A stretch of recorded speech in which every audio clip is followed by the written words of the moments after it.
اے پیغمبر، جو کچھ تمہارے رب کی طرف سے تم پر نازل کیا گیا ہے وہ لوگوں تک پہنچا دو۔ اگر تم نے ایسا نہ کیا تو اس کی پیغمبری کا حق ادا نہ کیا۔ اللہ تم کو لوگوں کے شر سے بچانے والا ہے۔ یقین رکھو کہ وہ کافروں کو تمہارے مقابلے میں کامیابی کی راہ ہرگز نہ دکھائے گا۔ صاف کہہ دو کہ اے اہل کتاب، تم ہرگز کسی اصل پر نہیں ہو جب تک کہ تورات اور انجیل اور ان دوسری کتابوں کو قائم نہ کرو جو تمہارے رب کی طرف سے نازل کی گئی ہیں۔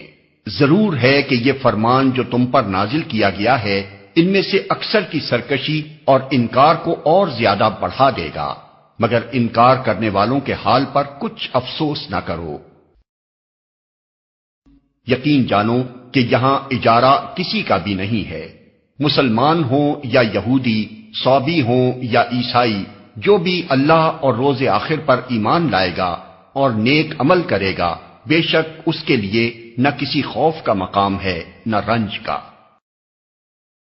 ہم نے بنی اسرائیل سے پختہ عہد لیا اور ان کی طرف بہت سے رسول بھیجے، مگر جب کبھی ان کے پاس کوئی رسول ان کی خواہشات نفس کے خلاف کچھ لے کر آیا تو کسی کو انہوں نے جھٹلایا اور کسی کو قتل کر دیا، اور اپنے نزدیک یہ سمجھے کہ کوئی فتنہ رونما نہ ہوگا، اس لیے اندھے اور بہرے بن گئے۔ پھر اللہ نے انہیں معاف کیا تو ان میں سے اکثر لوگ اور زیادہ اندھے اور بہرے بنتے چلے گئے۔ اللہ ان کی یہ سب حرکات دیکھتا رہا ہے۔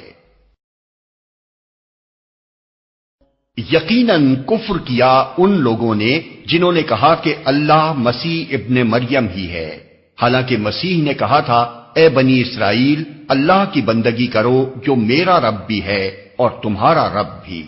جس نے اللہ کے ساتھ کسی کو شریک ٹھہرایا اس پر اللہ نے جنت حرام کر دی اور اس کا ٹھکانہ جہنم ہے، اور ایسے ظالموں کا کوئی مددگار نہیں۔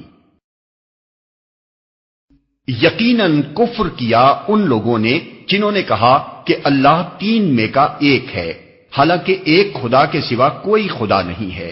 اگر یہ لوگ اپنی ان باتوں سے باز نہ آئے تو ان میں سے جس نے کفر کیا ہے اس کو دردناک سزا دی جائے گی۔ پھر کیا یہ اللہ سے توبہ نہ کریں گے اور اس سے معافی نہ مانگیں گے؟ اللہ بہت درگزر فرمانے والا اور رحم کرنے والا ہے۔ مسیح ابن مریم اس کے سوا کچھ نہیں کہ بس ایک رسول تھا، اس سے پہلے اور بھی بہت سے رسول گزر چکے تھے۔ اس کی ماں ایک راست باز عورت تھی اور وہ دونوں کھانا کھاتے تھے۔ دیکھو ہم کس طرح ان کے سامنے حقیقت کی نشانیاں واضح کرتے ہیں، پھر دیکھو یہ کدھر الٹے پھرے جاتے ہیں۔ ان سے کہو کیا تم اللہ کو چھوڑ کر اس کی پرستش کرتے ہو جو نہ تمہارے لیے نقصان کا اختیار رکھتا ہے نہ نفع کا، حالانکہ سب کی سننے والا اور سب کچھ جاننے والا تو اللہ ہی ہے۔ کہو اے اہل کتاب، اپنے دین میں ناحق غلو نہ کرو اور ان لوگوں کے تخیلات کی پیروی نہ کرو جو تم سے پہلے خود گمراہ ہوئے اور بہتوں کو گمراہ کیا اور سوا سبیل سے بھٹک گئے۔